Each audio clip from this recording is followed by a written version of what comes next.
Hello and thanks for joining me at DCD Transporters.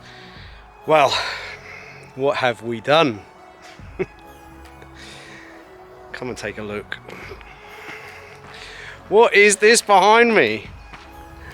I mean, wow. We've got them both. The original, can't really call it the original, can we? The outgoing model, T6.1, and then the brand new one, which we got told off for calling it a T7. The new Transporter, if you want to be pedantic. It is the new Transporter. So, what are we going to do with it? Let's go and have a look. So probably to start with, we really should thank Wolseley Vans for letting us have this for a very long weekend. So it's we've had it for 4 days. So we thought we'd do a video and a little walk around of it. And the reason why I wanted to try one, I mean, there's a lot of negativity out there for this van, some of which is really unwarranted, some of which you can understand. You know, as a Volkswagen community, we're obviously quite precious about our little Volkswagen product. So when Volkswagen's gone and collaborated with an outside manufacturer to come and make this van, then yeah, immediately it's got a few of the heckles up, hasn't it? You know, it's not what we were hoping, that's for sure. But is it a good van still? You know, is it going to make a good camper van? And that's what I wanted to try, you know. So the purpose of this video is really to show you why I think it'll still be a good camper van and why you shouldn't dismiss it. And it's actually still a very good van for what we want to do with it. It's unfair to judge it against mine. I mean, my 6.1 is, as they say, no stone unturned. I don't think there's an original panel on it. It's highly modified. It's completely different to what it left the factory. And, you know, given the fullness of time, we're going to be able to do this with the new Transporter. You know, parts will become available, wheels are already available, suspension is already available. You know, all we need now is a few styling tweaks, and we're really going to get this van to where we want. And it's a good platform for starting with, and I want to tell you why we think it's a good platform for building a camper. Okay, so first things first, we know it's a Transit underneath. There's no denying that. We've known for a while now, but let's go through a few things as to why this has happened, and I think a few people have actually missed this very point. So Volkswagen needed a head start with the hybrid technology, which is weird, which I don't understand why, and I might have this completely wrong, but a few years ago when we knew this collaboration was happening, we were told that in order for Volkswagen to meet its criteria with the commercial vehicles, it was going to have to go in with Ford for them to help Volkswagen develop the hybrid technology for the vans. Now, again, I'm not really sure of the ins and outs of that. I'm sure only Volkswagen know exactly what's going on as to why they've done it, but that's what we were led to believe at the very beginning. They needed a jump start on the hybrid technology, so they've got in bed with Ford, and this is what we've got. So it's a collaboration between Ford, the Transit van, and Volkswagen, the Transporter van. So Ford has taken the lead on it. You know, the Ford has now been out since 2023, so again, this is very similar to what we saw when the Crafter came out with collaboration with the MAN, but MAN's actually owned by Volkswagen, so that's a very different thing.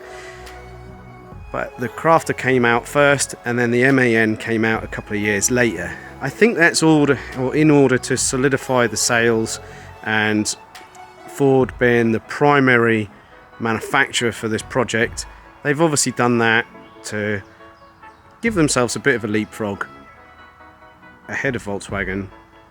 And then, of course, Volkswagen comes in a couple of years later with the new Transporter. So anyway, that all aside, but this is not the first collaboration that we've seen with Volkswagen. They've had a few collaborations in the past, and they've had collaborations with Ford, and I think this may have been identified before.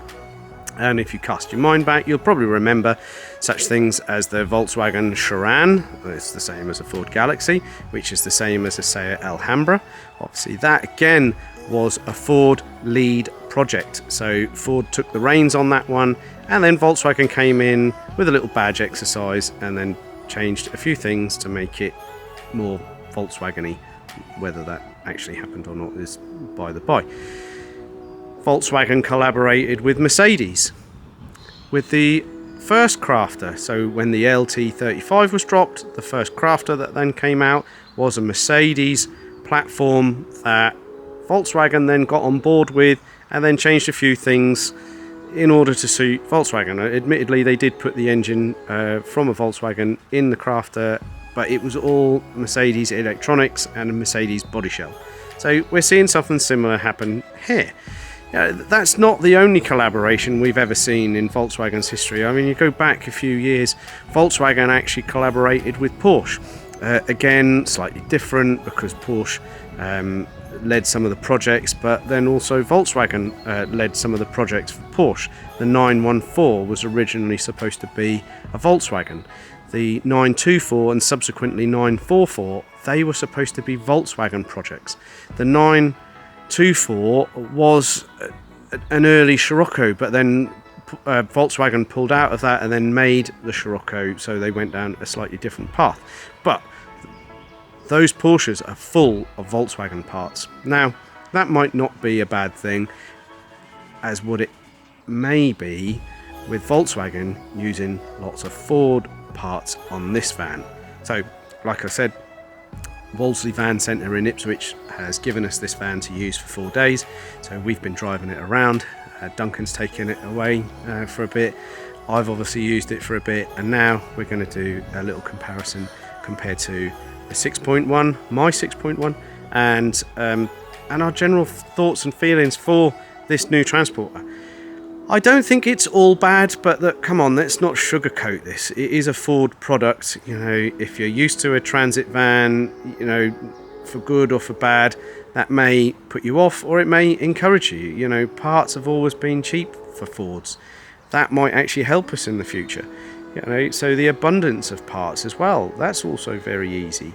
And the people that know how to work on these vans, you know, that's going to be pretty easy. So if you're thinking about taking this into Europe, there's going to be more dealers and more garages that are going to be familiar with the architecture in this van and the electronics and everything else. So is that going to make our life easier? Possibly. You know, I don't think that's necessarily a bad thing. So what are we going to focus on? I think we want to look at the quality of it. I think we want to look at the feel of it, the size of it, and is it going to make a good camper van? So for us, that's key. You know, I'm not here to say, does it make an amazing looking Transporter? Well, maybe not. I think we've got a long way to go before we're going to make this thing pretty and make it desirable. But let's not forget, when the T6.1 came out, that wasn't particularly desirable in its commercial spec, as those in the scene like to call the commercial look. That's a really ugly looking van. You know, 6.1s with commercial bumpers on standard steel wheels on standard suspension look like they're straight out of the jelly mold. They are not exciting or nice to look at in any way.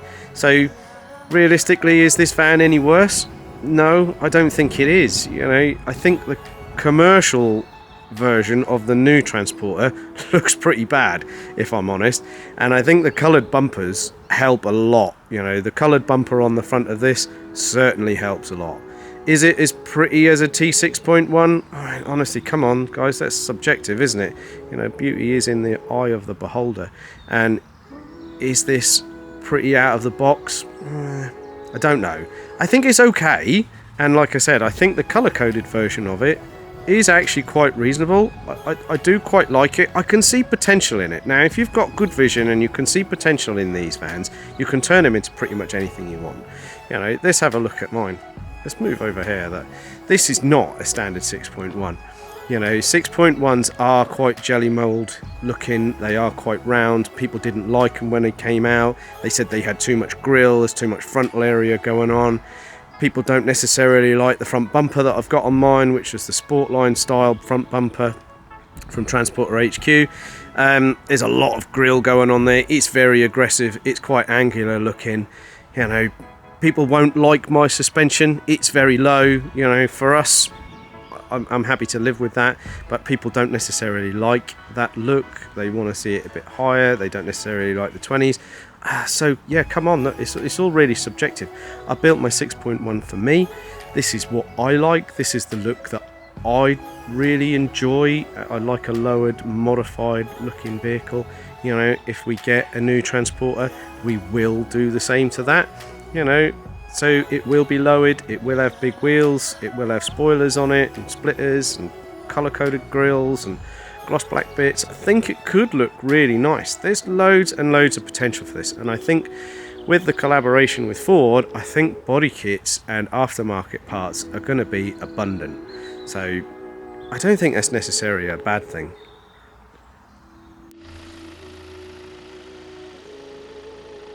So I think it's the front that's putting a lot of people off, but you can really see the similarities in the vans. You know, the grille is almost trying to copy the 6.1 grille.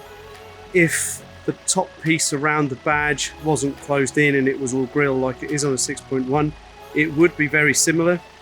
The headlights just nip in a little bit, they sort of angle up at that point. You can almost see the line on the lower part of the bumper, the same as what it is on a 6.1, and then there's those air intakes. Yes, you know, we could all agree they could have done a little bit more just to make it a little bit, I don't know, more aggressive, a bit more sporty looking. I think ultimately that would be what I was after. I'd like a sporty looking van. Like I said, we can't really compare the height of mine to the height of the new van. So they are very apple and pear. You know, they're not the same. Had we got a standard C 6.1, we could have put them together and used that, which we have got one here, so I might do that shortly. But yeah, they're not too dissimilar. And like I said, I think we're getting really hung up on the fact that it's perhaps a little bit of an ugly duckling out of the box. I think maybe it's the bonnet or something like that that's doing strange things. So anyway, this is a very rough comparison size-wise, comparing the two together. So I have lined them up as best as I can. The overhangs are very similar on the front. As you can see, this is not scientific in any way. They are about the same on the front axle. So front axle overhang is about the same. So we're just having a look at what might be, you know, a car park style scenario. So as you can see, both the wheel centers are about the same. So that's about as close as I can get it. So the front of the van's very similar in their overhang. You know, that's not going to give you any more or any less parking than what we've got already on a 6.1. The wheelbase on the new one is very slightly longer. So that's where the differences now start. So as you can see, it is a fair bit longer than my 6.1. So let's go just round the side here, and you can see the rear wheel is definitely further back than what my rear wheel is. So the wheelbase is a little bit longer. So what makes the difference now on parking is the van is very slightly longer than the 6.1. So we've got more length on that. So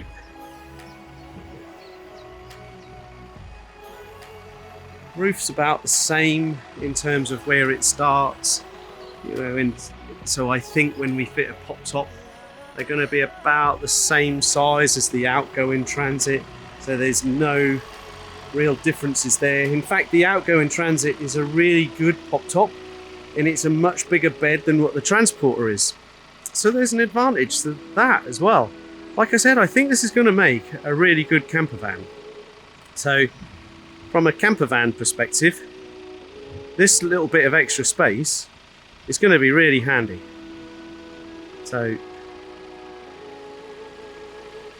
what do you think? Is it going to put you off? You know, is that little bit of extra length there for getting it into a car parking spot, which is what we like the short wheelbase for. So I should have mentioned earlier, sorry, these are both short wheelbase vans. Mine's short wheelbase, T6.1, and this is a short wheelbase new Transporter. So you can see, I'm trying to get it so you can see the difference between the two. Like I said, this is not a scientific approach. We really have got the dimensions somewhere, so we should put them up on the video. But you can see it is marginally longer. The wheelbase is slightly more. So let's look at the back. This is barn door model compared to my tailgate. Okay, so let's have a look at the back of the vans and see the differences there. Again, we can't really compare height-wise between the two. So the bumper line is going to be very, very different. So let's ignore that because mine's very low. So we got a barn door. I would have liked to have tried a tailgate because that would be the spec I'm after. And mine's obviously a tailgate. So what have we got going on the back here? Usual stuff really. They've tried to make a little bit of a difference on the lights compared to the Transit. I'm going to get such into a muddle. Calling one and then the other. It's going to be hard, isn't it? You can't really differentiate between the two. They are the same.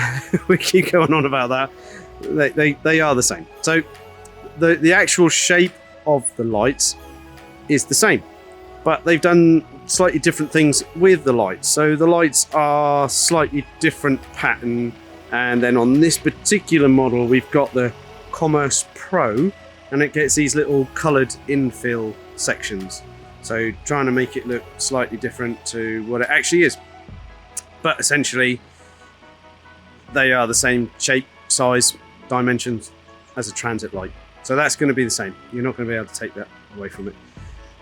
It's got the VW roundel on the back of it. Handles are very similar between the models. Hinges are very similar. All the exterior pressings are very similar. But Volkswagen assures me that the doors and the bumper are very specific to the Transporter, and the front bumper, front bonnet, the front wings, and therefore obviously the trims, lights and bits and bobs are all different on the Transporter. And then the Transporter gets its own interior. It gets its own dash, gets its own materials, seat materials, dashboard plastics and electronics. So there you go. I think it looks very similar to the Ford, but there are differences. So what we're going to do is we'll get the van on the inside. Okay, so let's have a look through the side door. So immediately, unlike a lot of Transporter panel vans, the door locks. So that's a Transit thing. So all Transit doors do lock in the rearward position, and you can't move them until you pull the handle. Now you only get that on a shuttle or a combi or a caravel on the Transporter. So that is a nice little addition. Now, one thing I will say that I'm really, really pleased to see, and oh my God, thank goodness they have done it, is the Transit is a right royal pain to get into. I absolutely hate them. The outgoing Transit model has got no side step. So it's a step straight up from the ground and into the van. Now, that does make it really nice for us converters because we can do the floor right up to the edging and there's no step to worry about. We don't need to scribe around there for our furniture. So it does make it a little bit easier, but oh my God, it does give me backache. When I get in and out of a Transit for the month that they're normally here or a bit more, you know, when we're converting them, I do feel it, you know, and it does give me really bad lower back ache. So they aren't very nice. So they have actually put a step in it, and thank goodness they've done it as well because it makes it so much better. So thank you. I suppose we will really thank Ford for that because I don't know if it's a Volkswagen only thing. I highly doubt it. So let's have a look in the van and let's have a sweep around of what we like and what we don't like. So the paneling is a bit weird, as the Transit is. It's always a little bit like odd, and they've got like the C pillars do weird things, weird shapes. It's still a bit weird, but they've done their best to make a reasonable ply line and kit for this. So the guys that have already been out there doing the Ford ones have made a reasonable ply line and kit that looks okay.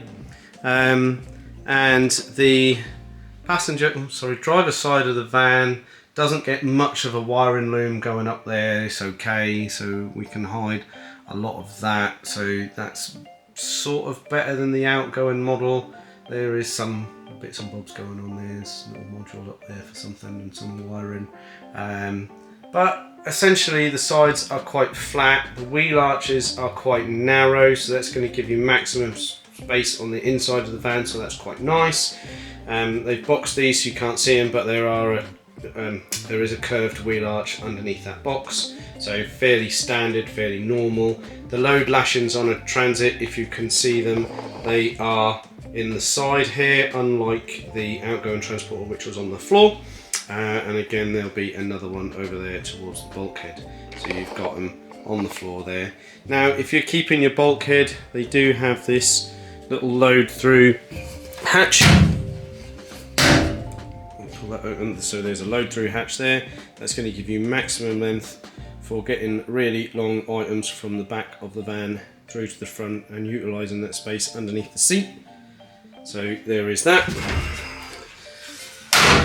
We're not bothered about that though, are we? Because that bulkhead's going to come out, so again, not really an issue. And it does look on this, and we're going to have to confirm it once we get under the floor there, but it does look like the bulkhead's going to be like a normal Ford, and we can just unbolt that. Now one thing I will say that I really do like on this van, as opposed to the old outgoing Transit, and I'll show you if we go round to the back here. So doors open opposite, which is annoying. So right hand door first, whereas a Transporter on the barn door has left hand side first, but anyway, it is what it is. So let's have that open here. Now you will see that that door is nice and straight. The outgoing Transit model was a nightmare.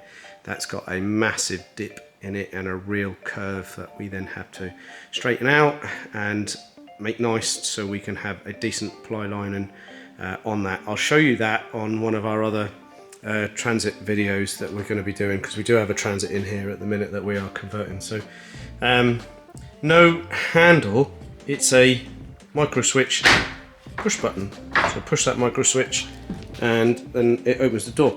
Now another nice feature, as opposed to the outgoing Transit models, there is no strap or no great big brace for the door, and thank God they haven't done that, because again that was such a pain in the backside, this great big brace going in there. So the door has got a sort of notch in it that holds it at the 90 degrees, and then if you push it again harder, it goes past that notch, and then you get a full 180 opening there, and that then is nice, so you can get good access there. And again, like I said, no brace going in there, which is quite nice.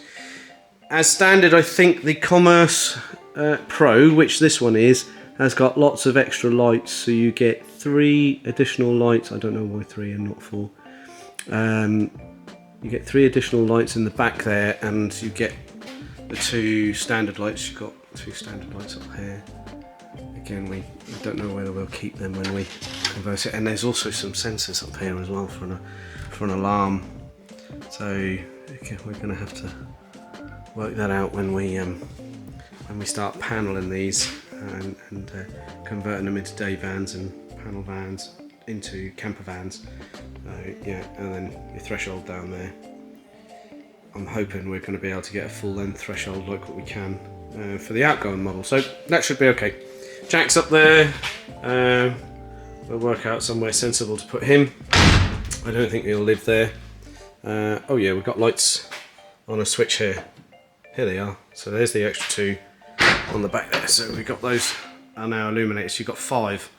I said, I don't know why they've not put another one in there to make that 6. Messes with my OCD that, because it's an odd number.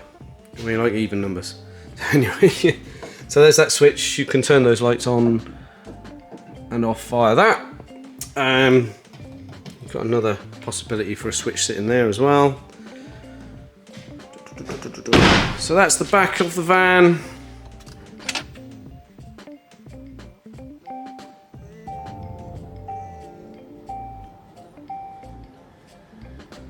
Okay, well, that's the start up on that. Yeah, whatever. Okay, whatever. Okay, yeah, we've got all of those. So, full LED dash, and we've got big center display. This is a 6-speed manual. Leather gear knob, it's quite nice. Leather steering wheel, very familiar, or similar I should say, but should be familiar to the 6.1. Now, let me get a little bit further away and we can go through the buttons. They have made the buttons a bit more prominent. I like that. So if you can see on the camera there, the buttons are a little bit more prominent. Easier to feel where they are. And the steering wheel is a little bit more chunky. Still a flat bottom steering wheel. Now, I am really pleased to see them not copy the Ford Allegro style steering wheel from the Transit, which is hideous. So yeah, thank goodness for that. So we've got a big screen in the center, and then that has got all of the controls for climate and stuff. So yeah, to your chest, to your feet, to the windscreen.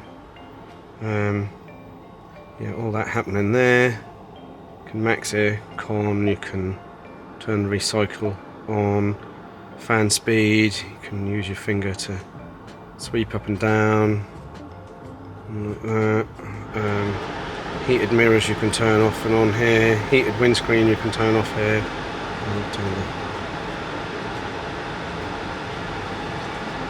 Turn the fan back down. Temperature here on the little plus and minuses. Heated seats. Really cool. Look, you've got 3 position heated seats: low, medium, high, roast. Nice. Love a heated seat. So we've got heated seats on this van, which is quite nice. You got that big screen. I don't know what I feel about the big screen. I like it. I think from a driver's point of view, it's quite nice. That glossy bit is getting quite fingerprinty though. So we've got some nice little details around here. It's painted. This is obviously a trim level thing, so you get a painted vent surround. Little chrome pieces on the vent bits as well.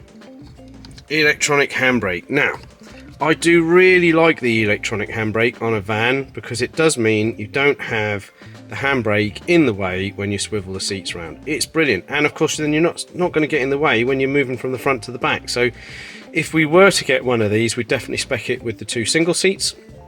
Then that would mean that it's got a nice through flow area for you to get from the cab to the back of the van, and I think that's excellent. So I absolutely love the fact that this has got an electronic handbrake. I might hate it on the car, but I think for a van it's excellent. But oh my god, has it taken some getting used to, because I'm so used to the Transporter with a van. Transporter with a van. I'm so used to getting in the Transporter and operating the handbrake that I automatically go for the handbrake every single time. Now, when I'm in the car, because my car's got an electronic handbrake, I can easily flick between different cars with or without. But the van, I'm so used to that manual handbrake. It's taken a lot of getting used to on this. So anyway, also another thing is all the controls for the indicator and the wiper are all on one stalk. There is nothing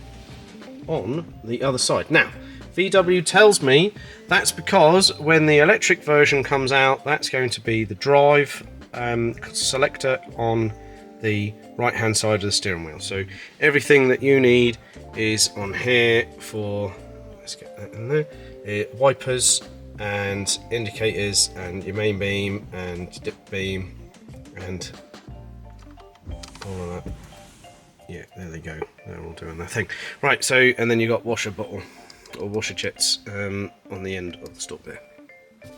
So moving around onto the passenger side, I quite like this little top cubby hole, that's really handy, and it's actually quite deep, unlike the little cubby hole that we get on the 6.1, which is useless.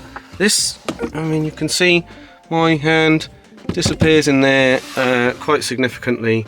That's a deep pocket in there, really nice. I like that. Storage is always good. And then we've got the normal glove box down here, complete with whoever borrowed it last, their drink and whatever's going on there, the locking wheel nut key, etc, etc. So yeah, and we've got the book pack, brilliant. And right, so door cards. Now, VW tells me that these are unique to the VW. So the door cards are different, and when we looked on the configurator, they are different to the Transit ones. I really quite like this detail around the speaker. I think it looks really interesting. The plastics do look okay. They are just typical new car plastics. Now, what I mean by that is we're never going to get the plastics that we used to have, and that's mainly because a lot of these vehicles now have to have a recyclable content. So that means that the plastics aren't going to feel or look like what they used to in some of the other high-end cars. Now, plastic's plastic, isn't it, really? I mean, you know, it's going to lend itself really for covering this in a lot of suede or doing something nice to the bottom half of the dashboard. It's got these really nice aluminium inserts. I do like those. The actual window buttons, if we look at that, they are different to the Ford. They actually look and feel really nice. And we've got chrome, satin chrome door handles, then next to that aluminium piece, and like I said, then that interesting sort of molded speaker part there. The stereo definitely needs an upgrade. I mean, I'm comparing it to mine. Mine's got a full Alpine setup in it, so it is very different. It's got bigger speakers and all that. This definitely runs out of bass. You know, when I came back from picking it up from Volkswagen, the speakers are lacking, but again, the Volkswagen configurator allows you to add the Harman Kardon setup, which I think, I can't remember how much it was now, it's a good few £100, but I definitely would tick that box. For me, stereo is really important on long journeys, and the quality of that sound is really important as well. So coming up onto the dashboard, we've got another cup holdery sort of thing up here. So odd that it's square, but it is what it is. And then coming down into the gear lever area, we've got another cup holdery bit there. Now on the configurator, you can configure this whole area to be much bigger, so it does more and stores more. So again, on the configurator, we've added that onto our option because I just think it looks better, feels better, and just adds a bit more. Now you can see why they don't, because if you look there, there's the seat, and it's going to interfere with the second passenger, but because we're going to spec the van as a two-seater, we would then add that extra piece to the console. So there's that, and then you've got physical button over here for the stereo. Oh, sorry. Yeah, physical button there, power off, stereo, volume down there, and then you've got a selection of physical buttons underneath the radio. So you've got some other bits that happen on there, so I think that's assistant stuff and what have you. Modes for the van. I really like the screens and stuff. I think they're growing on me. Maximum defrost. So some key buttons there. What's the park button? Parking. I wanted you to see if you could see the cameras on it. But I don't think if we put it in. Oh, there we go. We put it into reverse. We've got the full on camera setup with the 360 camera as well, which is really interesting. I like that. It makes manoeuvring a lot easier. Yeah, it's quite cool. So yeah, we've got that there. quite nice. It's modern, isn't it? This is the modern way. This is the sort of architecture that a lot of the modern vans and cars are now coming with, and you're either into it or you're not. You know, you're either going to be old school and you're going to want analog dials and all of that kind of stuff, or you're going to be, yeah, this works, you can embrace it, it's fine, you're happy with it. So again, that is very much personal taste, but I think as a van, you know, these are not dynamic vehicles, they're just, you know, to get us to nice spots, good camping places, or whatever you're going to be doing with the van, day stuff, moving your bikes around, whatever, then that's what they're for. So they should be comfortable, and they should be easy to use, and they should be intuitive and just nice to get along with. So all of this kind of tech does make your life a little bit easier. It is quite reasonable. So you can see why they've added it. You can see why they're going down this route. So there we go. That's the interior.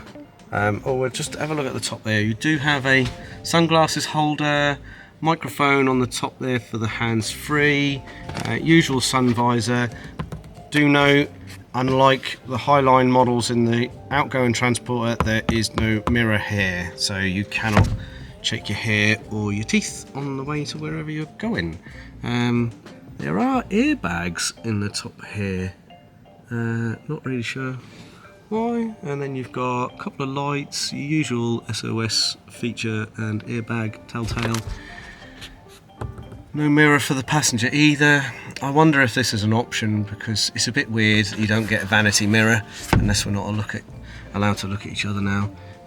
Grab handle up on the top here, and then more airbag warning bits. So there must be airbags up there as well. So that might give us a bit of an interesting conundrum when we're doing the roofs on these. So we shall have to see. They will have to come apart and we will have to check. So yep, there we go. So let's have a look at these seats. So Volkswagen tells me that this fabric should feel very familiar, and this is the same fabric as what we've got in the outgoing models. So I think he is quite right. This black does look very similar to what's on the Transporters as factory. What isn't similar is obviously the headrests are straight out of a Ford. They are transit style. But you do, if you get the two-seater one, you've got another thing that folds down in the middle here. It's not got cup holders, but has got some sort of little oddity tray. And then you've got both the seat bases lift up and move forward, and you've got storage underneath the seats there. And as you can see, we've got the cable in this one, as both sections are heated. Come on folks, it's not horrible. I think it's quite a nice van. I just know why you don't like it, because it's that Ford connection, isn't it? So yeah. Anyway, we're going to take it out for a drive. I'm going to finish my brew, and let's see what it drives like. So come on then, let's go and take it for a drive. So you've got a big step getting into the van, which is illuminated there. You've got a little light on the footwell. Like we pointed out, it's got a dead pedal. What I mean by that is that left-hand pedal where you can rest your left leg when you're not on the clutch. So it's really great if you've got an auto and you're not using your left leg, or you're resting as you're in top gear going down the dual carriageway, motorway, whatever, and you've got somewhere for your foot to rest that isn't on the clutch. So that's really good as well. So and while we're over this side of the van, I'll just show you quickly what we spoke about earlier. It's got no control gear on the right hand side of the steering wheel, and the switch is very familiar, as it's on the right hand side and just controls all of the lights. Now let's just turn that back on again, if it'll do it. No, it's decided not to. Anyway, it's binging. Right, it doesn't want to. So it's now got a bing.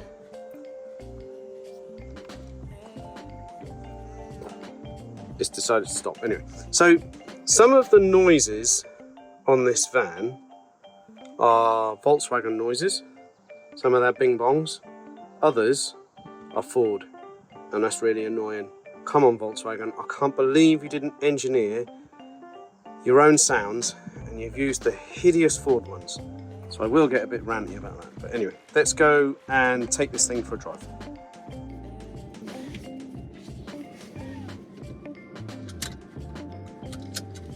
Let's go.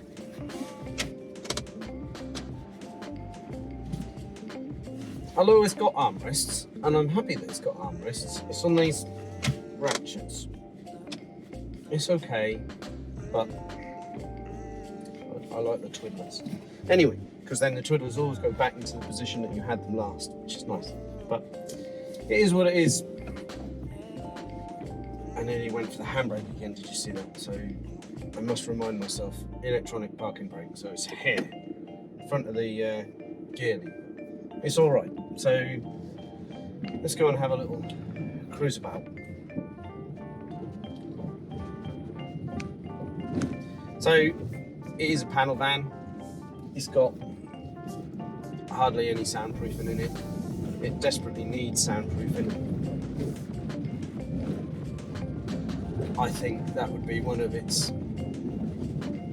immediate needs, would be soundproofing. But that said, it doesn't do too badly, and the initial ride down our driveway, which if you've seen some of our previous videos, is pretty unforgiving. Our driveway is pretty nasty.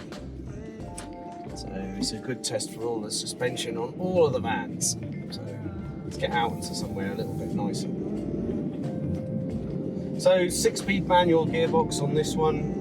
This is a 150 PS, I believe. So 150 horsepower or thereabouts.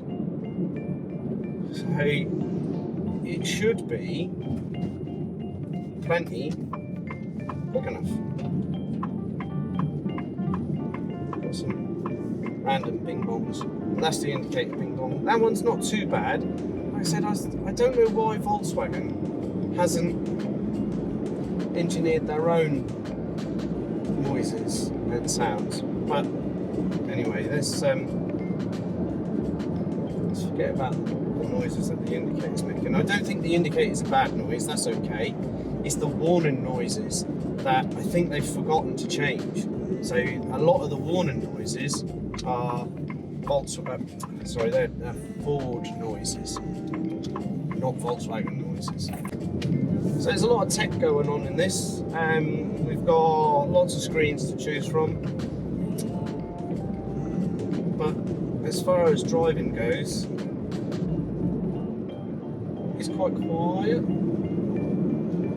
Hopefully that comes across on the camera. But it's quite a quiet van.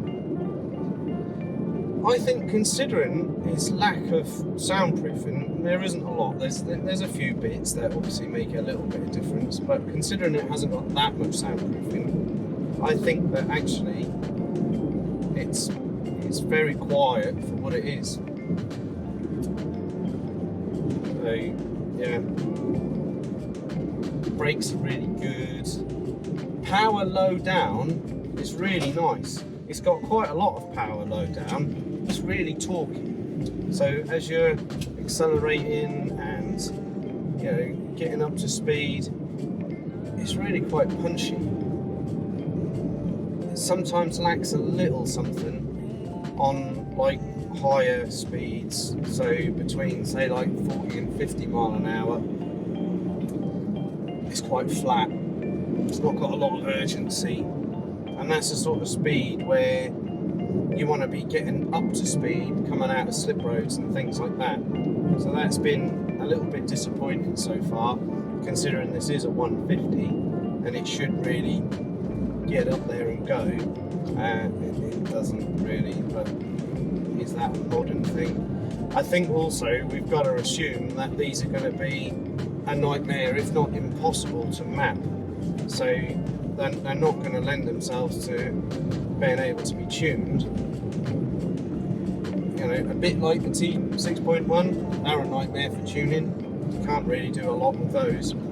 We were lucky with our one that ours runs a Bosch ECU, so we have been able to get into that and reprogram it But I think a lot of these ones, they're going to be impossible, you know, for a good number of years. In fact, I think if they have their own way, you're not going to be doing that.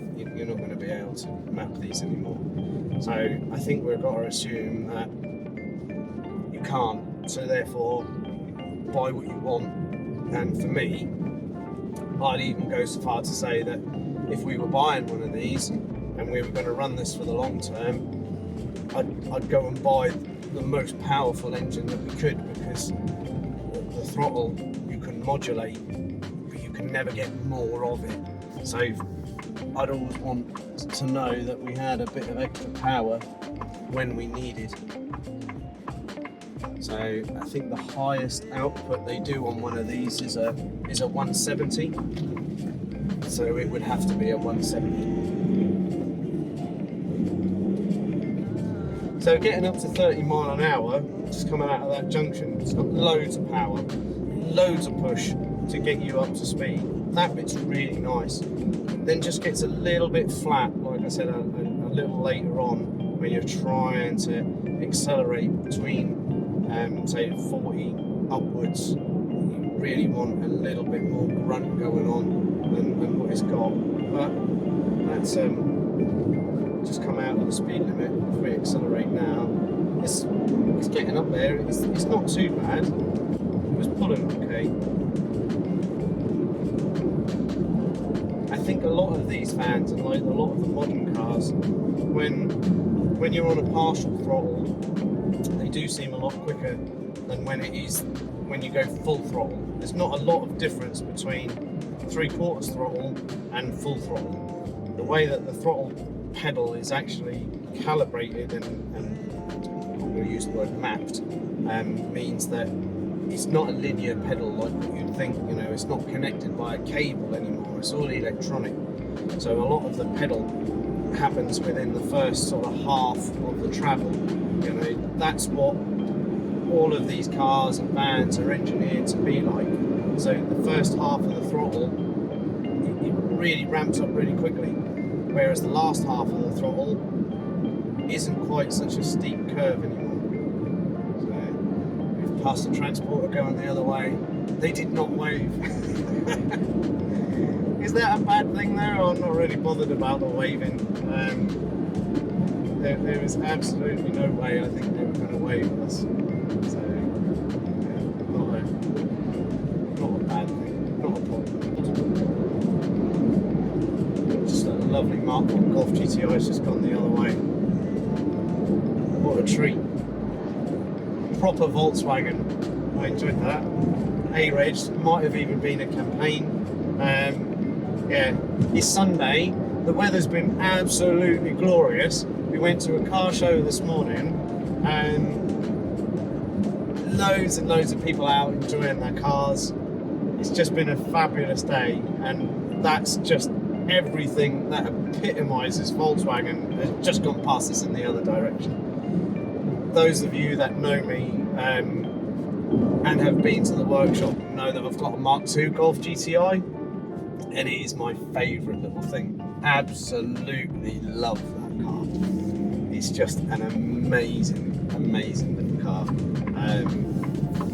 It's the first GTI I ever bought when I was a teenager. I bought a Mark II. Like I said, I was really stretching myself to get one back then. So this would have been like the early 90s. So Volkswagen has been thoroughly ingrained into me since that time. So this is a big thing for me, you know, getting into this van. I have owned a lot of cars since I passed my test in the early 90s. We did work it out a few years ago. I haven't stopped buying cars since then, and that was way north of 100, and I mean way north of 100. So if you sit there and ask yourself, what does Darren know? How does he qualify this? Well, I qualify what I do and what I feel and say about vehicles and cars through my own experience, and I have owned a lot of cars, a lot of high performance cars, a lot of Volkswagens, some really interesting machines over the years, and I have had some Fords. You know, I've had a couple of Fords in my earlier days, in the mid 90s, and then in the early 2000s I had a couple of Fords. I've had a Cosworth and a couple of RS turbos and things like that. Did I like them? Yeah, I did. Yeah, they were really good. Back then, from what they were. Would I own a Ford now? A modern Ford? I still have a real soft spot for the Focus RS, especially one in that leery lime green. Something about me, and I think it's my inner boy racer that comes out that says, I need a lime green Focus RS. So, yeah, probably, I might do. Would I own one for my day-to-day drive? If I'm being brutally honest, no, I don't think I would. That's not because they don't do enough for me or they quality enough for me. I like I said, we've got Volkswagen and Audi products. My main driver is an Audi, and that's just a Volkswagen with all the nuts done up even tighter. So for me, the Audi is my daily car. So would I buy a Ford? I probably wouldn't. No, if I'm really honest. But yeah, like I said, I'm trying to like this Ford. Is it alright? Yeah, it is, isn't it? I don't think it's bad. There's certainly worse. It drives alright. So, hopefully you can now see a little bit of the view of the cockpit.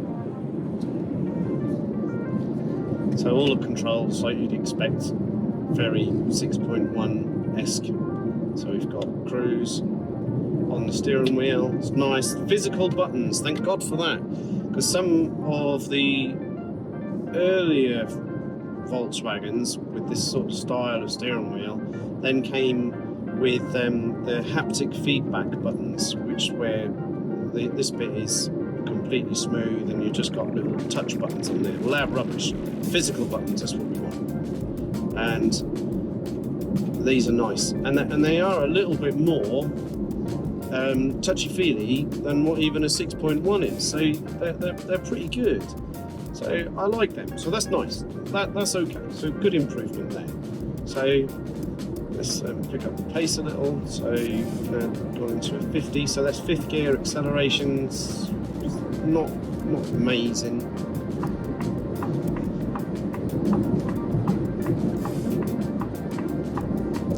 There we go. But it's reasonable. Like I said, it's pretty quiet. Dash is nicely laid out. Steering wheel feels nice. Straight out of a 6.1, really, though, isn't it? They are slightly different. So, yeah, they are obviously a new take on that steering wheel. So they are a little bit more chunky. I think they've stretched it out a little bit. So this bit's longer, looks longer, feels a bit longer. And these bits are a bit more chunky compared to like the 6.1. But love the feel of the leather. That's really nice. I do like the LED display. I think that's quite cool on there. That's okay. I like that. Yeah, there's lots to choose from in here. You can change the gauges, left gauge, right gauge, phone settings, audio, trip computer, all that sort of stuff. Yeah, assistant, so that gives you your lines, so your lane assist and that kind of thing. So yeah, there's lots to look at there. Just get that set down. But yeah, I like the cab floor being flat. That's a really nice feature. Visibility is really good as well, and I don't know if you've noticed, but they've ditched the quarter lights from the Transit, which is nice because the quarter lights are awful. That's a horrible thing. Doors are probably a little bit bigger, and now they are a single piece glass, so there's no quarter light in there, which is nice. I do much prefer that. So this is a road that's got plenty of speed limits, and the new tech on the dashboard is coming up and warning us that it is a 30. Yeah, there we go. So we can set the cruise for 30, so we know we're not going to go over the speed limit.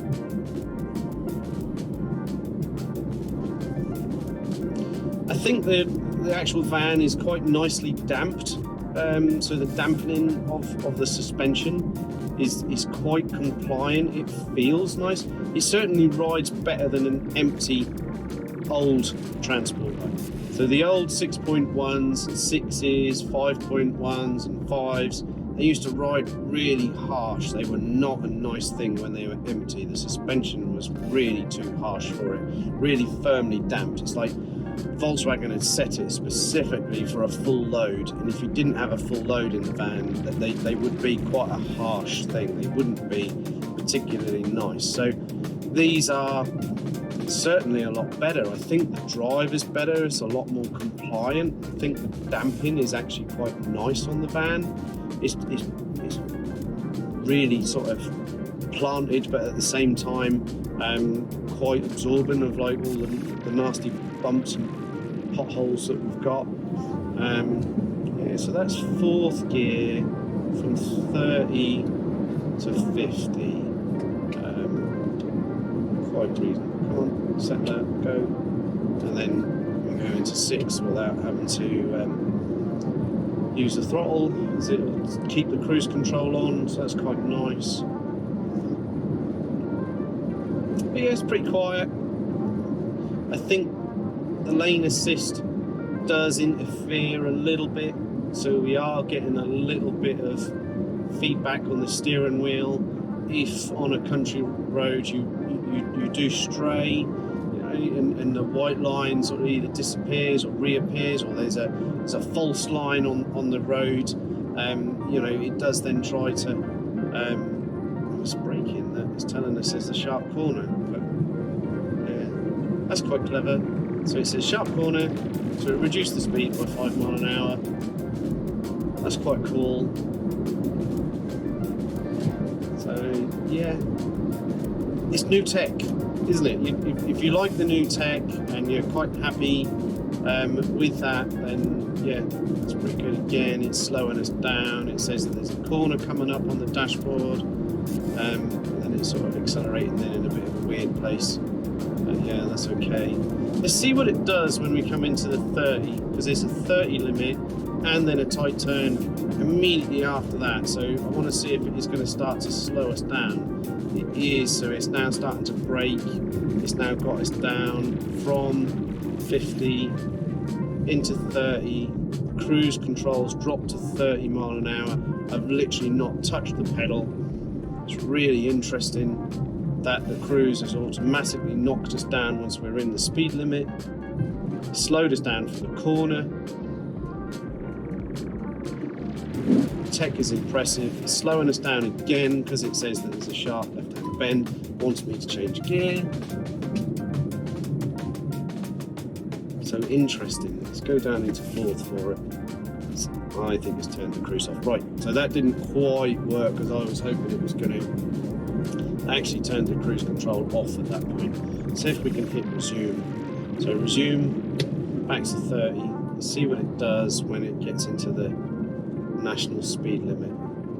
So interesting, isn't it? I don't think anybody else has been exploring this on their videos, telling you what the new van is like. So this is why it's good to take it out and get a real thorough test from it and see. So we're now about to go into the national speed limit. Cruise control set for 30.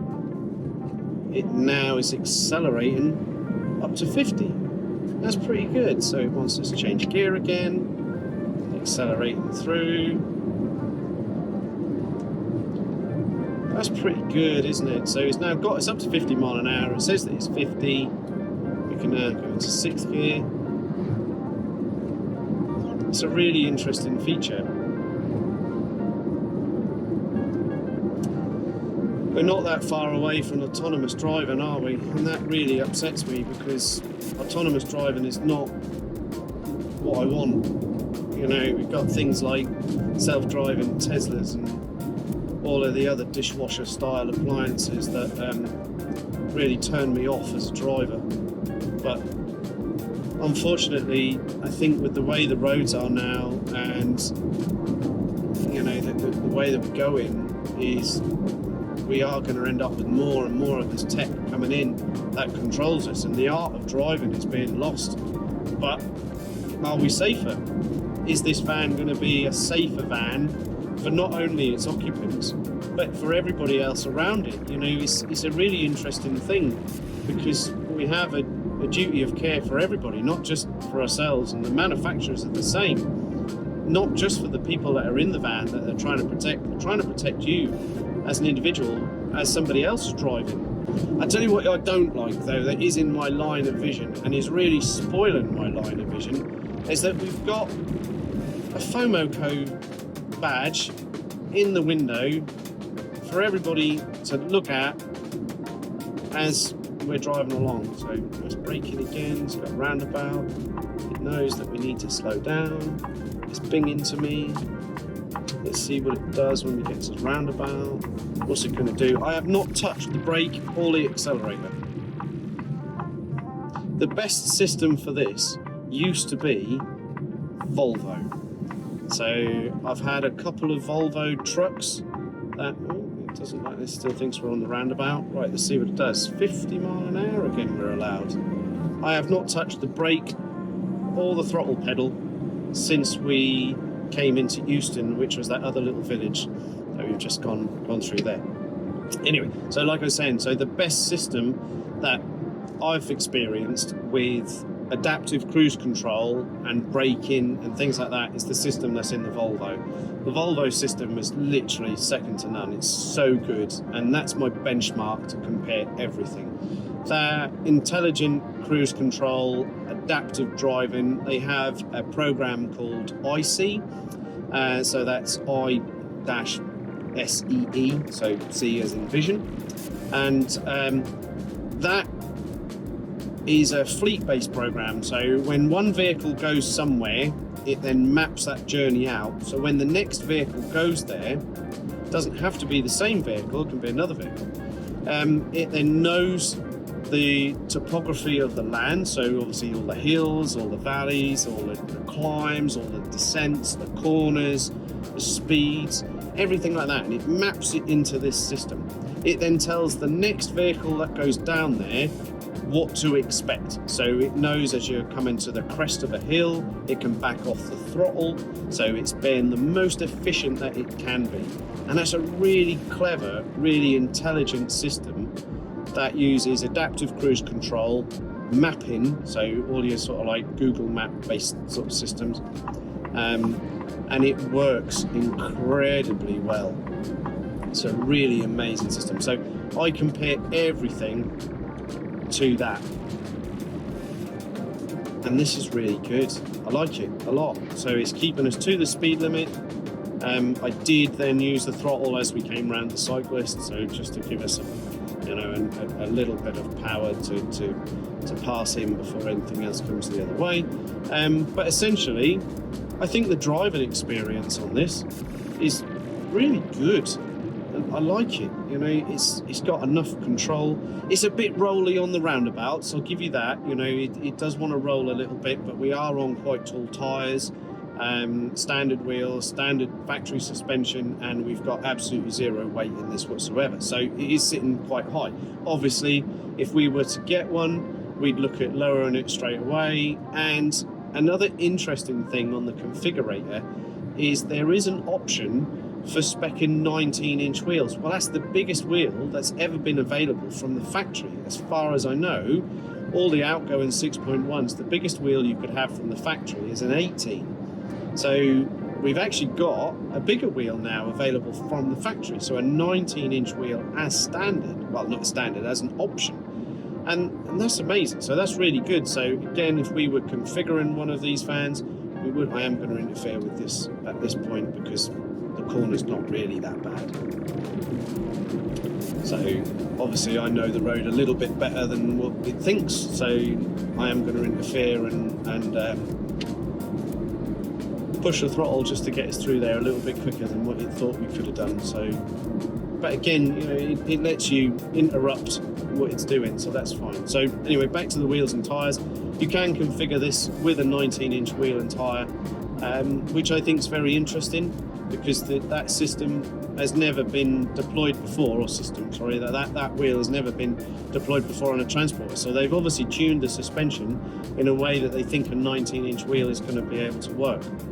So while we're talking about the configurator, we've been on the configurator a lot over the last couple of days, trying to work out what sort of spec that we'd like. And I think for us, the sweet spot is coming out with a Commerce Pro in a metallic colour, with a few options like the headlights, like the parking pack, which gives you the 360 overview for the parking. I haven't bothered with the nav because as long as we've got connectivity through CarPlay, I think navigation on cars is a really outdated setup that you just don't need. We don't need nav on the cars anymore. You use Apple CarPlay, so we use Google Maps, that kind of thing. Yes, that is reliant on you having a phone signal, but generally that tends to work really well. So we've not bothered with the nav option.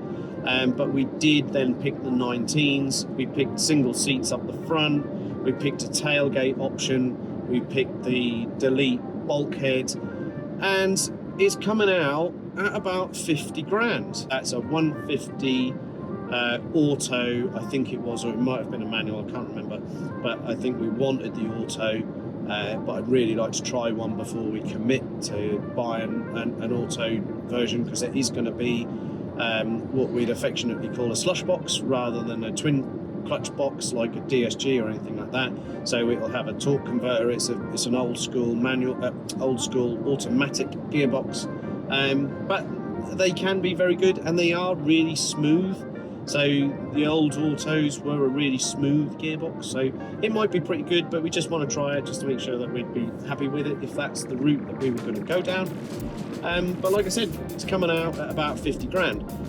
So that would be nice colour, big wheels, reasonable options, and that's pretty good, he says, you know. So bear in mind, obviously 50 grand for any vehicle is expensive. I know that, you know, in the grand scheme of things, it's a lot of money. Of course it is, but in modern terms of value for vehicles, and comparing this like for like to a Transit on that configurator, it is coming in a lot cheaper. So for once, the Volkswagen is the cheaper product, which is, yeah, it's strange. I'm really surprised, but pleased at the same time. So the other really good thing about the new Transporter is the warranty package that's coming with it. So it's a 5-year warranty on the Transporter.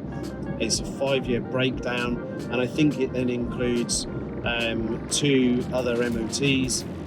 So you don't have your first MOT for 3 years, obviously, on any new vehicle, and then you'll then get the subsequent 2 years, I think, to bring you up to the 5. So I think it might even be 3. I can't remember, but basically, I think the gist of it is you're going to get 5 years free motoring. Now, again, this is man maths at its finest. So it's not free motoring because you've got to buy a 50 grand van. But if you're in the market for a 50 grand van, this could be the cheapest way of running a van for 5 years that you're ever going to have.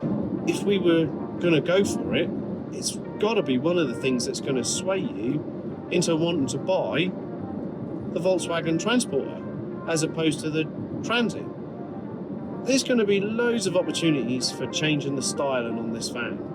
But if we can get the key things, or if we can all agree that the key things are okay, as in like how does it drive, what the tech's like, what's the breakdown, you know, likely to be on it, I think there's got to be something, isn't it? So we touched partially on the wet belt earlier, And I think we'll come back to that again now. So let's talk about that wet belt engine and why it's such a turn off for so many people. Yeah, wet belt, shit design. I think we all know that. You don't need me to tell you. Yeah. What a bummer. What are we going to do about it? Nothing. So you have changed the design.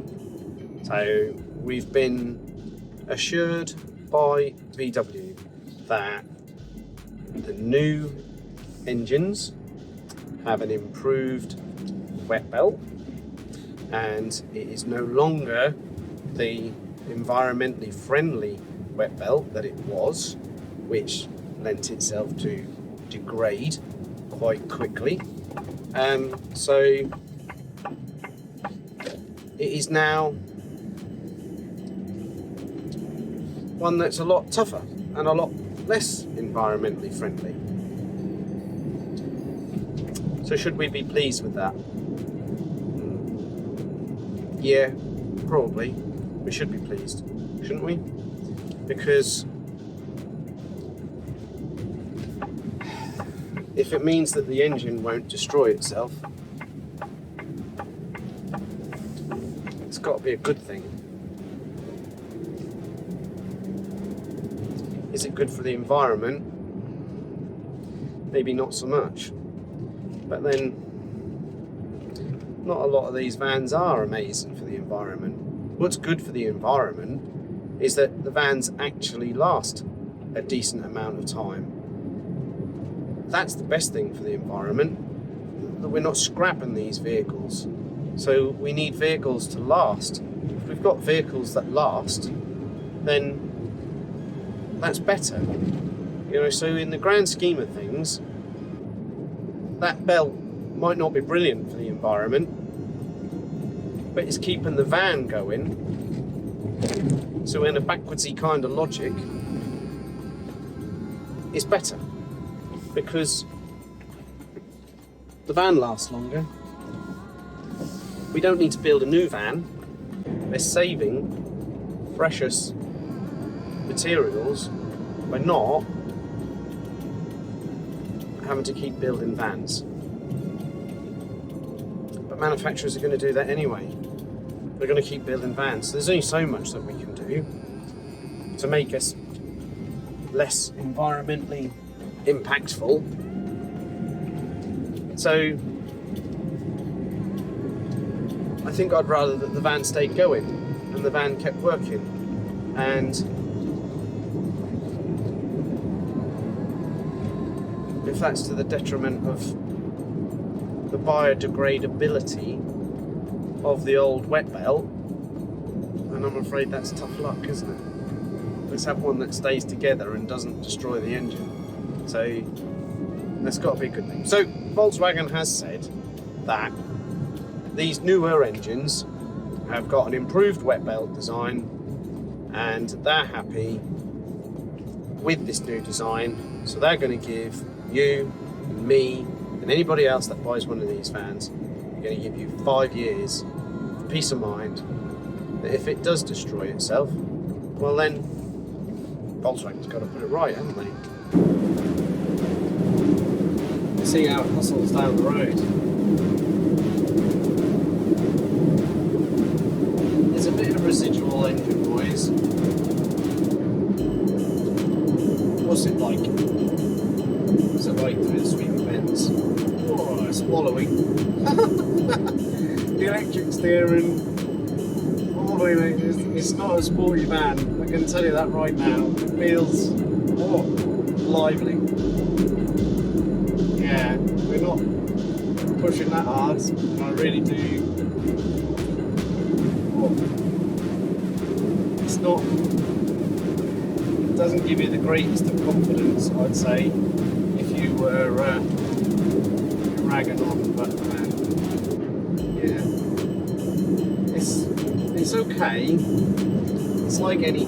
Oh, I didn't like the change of direction over that one. it's like any other 2-ton vehicle that you're trying to hustle. It doesn't have the finesse to hustle hard. Brakes are good. Brakes are good. I do like that. Shed some speed then.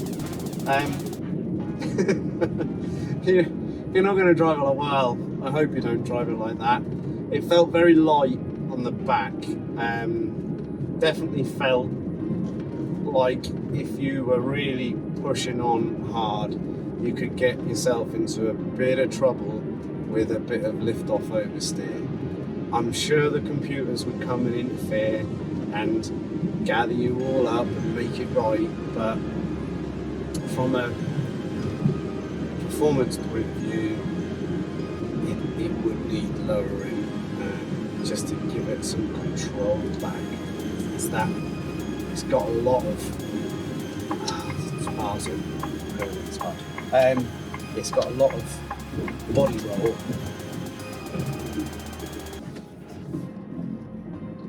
and because of that body roll, it gets a little lively. The handbrake's still not there. One of these days I will learn. So yeah, you can push on a little bit with it, but it is a van at the end of the day, and it doesn't like it. But hey, so there's my armrest. Let's get that out here. What do we think? What are we thinking?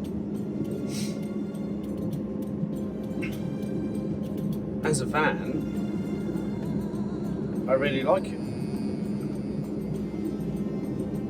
It's nice, layout's nice, space in the cabin is nice, load space in the back is really nice. The load space, which we haven't really spoken about, is 2.6 meters. So for you tradies out there, you can get in between the wheel arches and the bulkhead an 8x4 sheet. So that works for us as well, because that means that we end up being able to, you know, make the interiors bigger, make the beds bigger, make the space bigger. Everything's nicer. But for the tradies, being able to put an 8x4 sheet in a short wheelbase van is really good. So that does mean that everybody's happy in the terms of the trade and like us, and when we're building a camper van, we're making a bigger interior. That's fantastic. But from a modifier point of view, I don't think we're going to put as bigger wheels on the back as what we have in the Transporters. At the minute, we can get like 11-inch wide wheels on the back there. Regularly, we run like 10.5s. So I'm not sure if you're going to be able to do that anymore. Is that a massive thing though? I'd take that as a compromise. I really would. You know, so if we're only going like say 8 or 9-inch wheels on the rear, same as the front, well, so be it. It's a shame because we like that staggered setup, that good, you know, look of the wider wheels at the back of the van. But if we can't do that, it's not the end of the world, is it? I think that's okay, but I think I'll take it for the space rather than the wide wheels. But it's just another something. It's another thing, isn't it? But yeah, do I like the van? Actually, I do. Oh, just like you were hoping I was going to hate it, weren't you? To be honest, I was probably hoping I was going to hate it. I was going, no, we're never going to buy one of these. It's awful. All you 6.1 owners out there, and 6s, and 5.1s, and 5s, You're all going to sit there and go, no, I'm never going to buy one of these. It's not a Volkswagen. No, you're right, it's not a Volkswagen. Don't buy it if you want it to be 100% pure Volkswagen. It is not. It's not. I'm looking at the windscreen. I'm looking out the window right now. There's a bloody Ford badge there. It's annoying. It's some really frustrating parts of this van that they could have just deflected a little bit of the heat away from them and just put a Volkswagen badge on it, dare I say. That would have been better, that could have helped. But anyway, so we're not. We can't do that. It's not there. It's a Ford badge that's there. So you're not going to buy one if you want it to be 100% Volkswagen.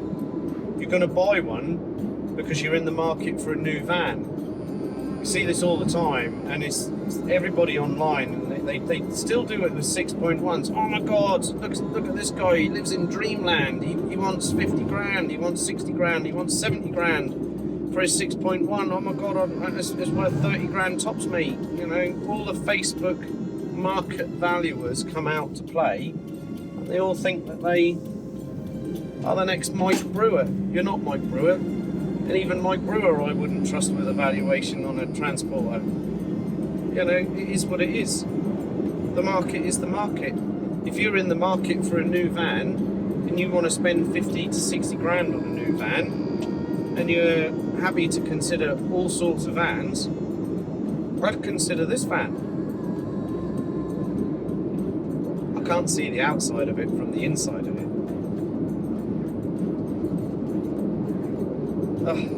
There's a really good example just gone the other way. Volkswagen Touareg, right?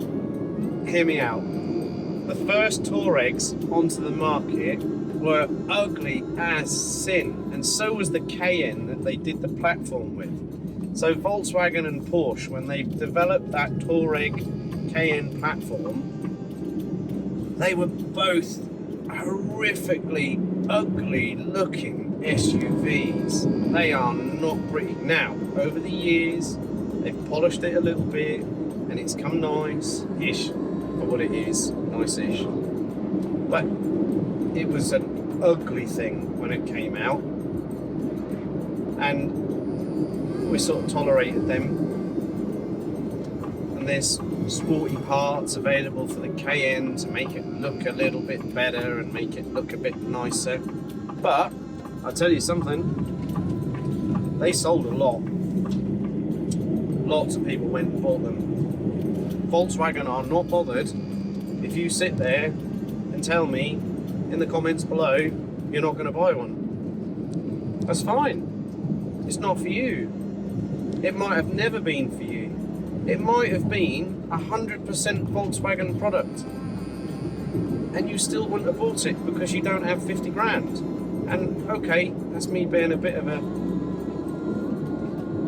funny one, but it's what it is, isn't it? You're like, a lot of these comments on Facebook and a lot of these comments on YouTube, oh, I'm never going to buy that van. You were never going to buy that van in the first place. You don't have the budget for the van. You never had the budget for the van. You're not in the market for the van. If you've got the budget, what are you going to buy? You're going to tell me you're going to go and buy a Mercedes? Yeah, maybe. You're going to tell me you're going to go and buy the Transit? Yeah, probably. Go and buy the Transit. I'd agree with you. It's marginally prettier, slightly more aggressive looking. The front looks a little bit better, and essentially it's the same van. So is it going to ride any better? No. Is it going to ride any worse? No. It's going to ride the same? Probably. The engineering of it is going to be exactly the same. Volkswagen would have done their little tweaks to it, but essentially it's the same. What would I buy? If I'm honest, I don't know. I really wanted to try the Ford. I'm really disappointed that Ford are in the position that they are, where they just don't want to give us a Transit for an extended drive. I think that could have been a very good comparison, but we can't have the comparison. So it is what it is. So, what would I buy? Crafter? It's the only pure VW product that you're going to get. Are you going to buy an old one? I tell you, you're going to buy an older, it says older 6.1. So you're going to buy the last of the 6.1s. Good choice, I think. Good choice. Proven. You know what it's like. They look nice. There's loads of parts available for modifying them. You've got loads and loads of opportunity to make it your own, customize it. That's, yeah, great van. Buy a sport line. Go and get the last of the sport lines. It's definitely on our radar. We're going to go out and we're going to stuff 50 grand on a new van. What would we get? Well, a sport line's got to be up there, isn't it? You've got to be looking at a sport line. The trouble is, though, looking online earlier, new sport lines are still up there in the 70 grand mark. Are they worth 70 grand? Is any new 6.1, empty 6.1, worth 70 grand? It's a push, isn't it? You're really up there in terms of like value. What else is there? There's the Merc. Do you know what? No, we've had a couple of Mercs in. I don't really like them. The new ones, that is, they're okay. They're just not for me. It's really subjective, isn't it? There's two vans that we predominantly work on. The Transporter is obviously our bread and butter. It's our predominant van, probably 90% Transporters, 8% Transits, and then 2% of the others. And to be honest, the 2%, I normally do my best and turn away. I'm not interested. Like I said earlier, I do this because there's a passion, because I enjoy it, because I want to do it. I love it. You know, we love Volkswagen. We love the brand. I like the history of that brand in terms of its history with the Transporter, you know, from back in, you know, like the hippie days. Yeah, it's one of them, isn't it? So would I buy a Merc? No, I wouldn't. Would I buy a Vivaro? Absolutely not. No, I just wouldn't. You think these are bad? No, they're not.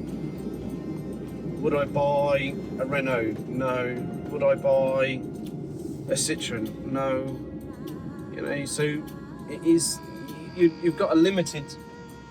You are on a limited market, and out of that limited market, there's two real strong contenders, and that is Volkswagen and Ford, and they make the most popular vans in the market right now. And now those vans have collaborated and they're the same. And if you want my honest answer, thank God it was Ford and not Citroen and not Renault and not whatever else. I'm really happy that it was a Ford, because the alternative could have been a lot worse.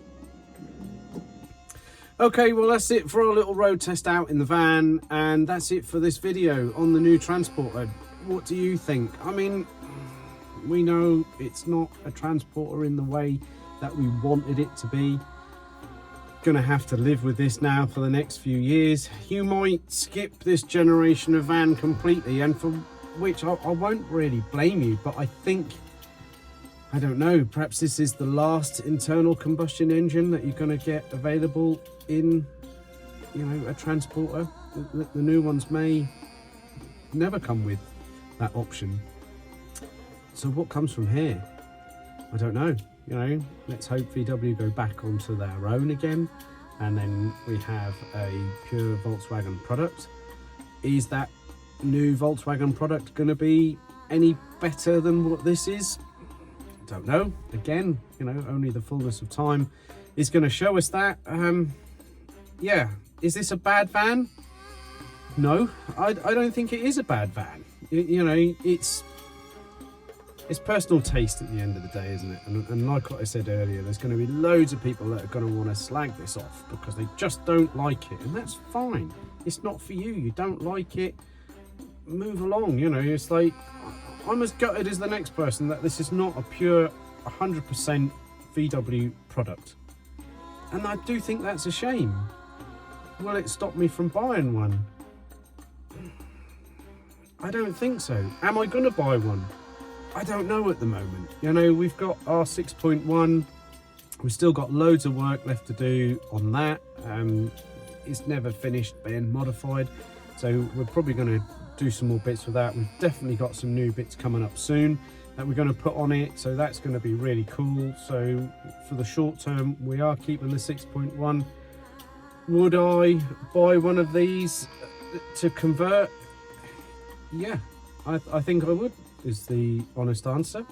I do think they're going to be a great converted camper van. They are a bigger square of space than the outgoing van, so for that it's going to be better. You know, it's going to be the most modern, the most up-to-date platform, so why wouldn't you have that as a camper van? You know, it's going to work really well for that, so I'd be happy to convert one for the business, for us, for a demo. Yeah, absolutely. Like I said, I just don't know whether I'd sell the 6.1 to get one. Maybe you would. Maybe you'd sell your 6.1 and get one of these. It's the newest, the latest, the greatest, if you like, transporter that there is. I think there's a lot to be said about how it drives and its tech and its function, and it does drive better, I'll be honest. You know, and others have said it as well. It does drive better than a 6.1. There's no arguing with that. We could make it even better still. I think there's going to be loads of products coming out for this in the not so distant future that will transform this, and I think the big players are already on it. We know Andy from THQ is not going to leave this alone. He's definitely going to want to do some styling to this, and that's great because we're going to get new bumpers, we're going to get side skirts, we're going to have suspension for it, we're going to have new lights, maybe we're going to have splitters and all of that kind of stuff. That's just going to improve these and make him look even better, because like I said, let's not be, you know, dismissive of the fact that the 6.1 was not an amazing van when it came out, but we've made it look really cool. Is there going to be a Sportline version of this in the pipeline? Maybe. Is that going to be worth waiting for? Could be. You know, is it something that we'd want? Yeah, I should think so. Yes, if you're in the market right now and you want to buy a new van right now, your choices are only going to be Transit or Transporter, because I think the rest looks dreary, bad, ugly, you know, and everybody's going on about how bad this is. It isn't. It really isn't. I'll leave that one with you. But like I said, I think I've been pretty honest with the whole thing, my look on it, my take on it. Yeah, we're disappointed it's not a VW product. Yeah, it is a Ford. It could have been worse, like we said. There's a lot of other collaborations out there that Volkswagen might have gone with, and I don't think they would have been great. Yeah, so is it a bad van? No, it's not a bad van. It's not a Volkswagen, but it's not a bad van. So on that, I'm going to leave you to it. Thanks very much for watching. Please do remember to subscribe. Hit that thumbs up button if you've enjoyed watching this video, which is probably going to be longer than what I was expecting it to be. So thanks for sticking around if you have managed to make it all the way through the video. And yeah, we look forward to seeing you in the next one. Let's get some VWs out there. I'll see you soon. Take care.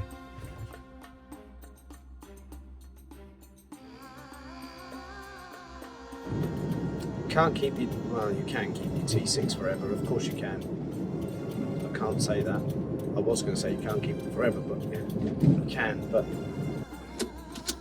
there's absolutely nowhere to go and get a sandwich when you're out filming on a Sunday and you're really hungry. Still keep going for the handbrake down there. It's still not there. And then he forgot the handbrake again. So let's have a look on the inside. No, we can't, because for some reason it's decided to lock itself up. Now, why is that? Where is this? Some keys. I've just got them. So, why didn't Volkswagen pull the key? Pull the keys. Pull. So we're saving precision. Hello, can't speak. The handbrake's still not there. Compute that.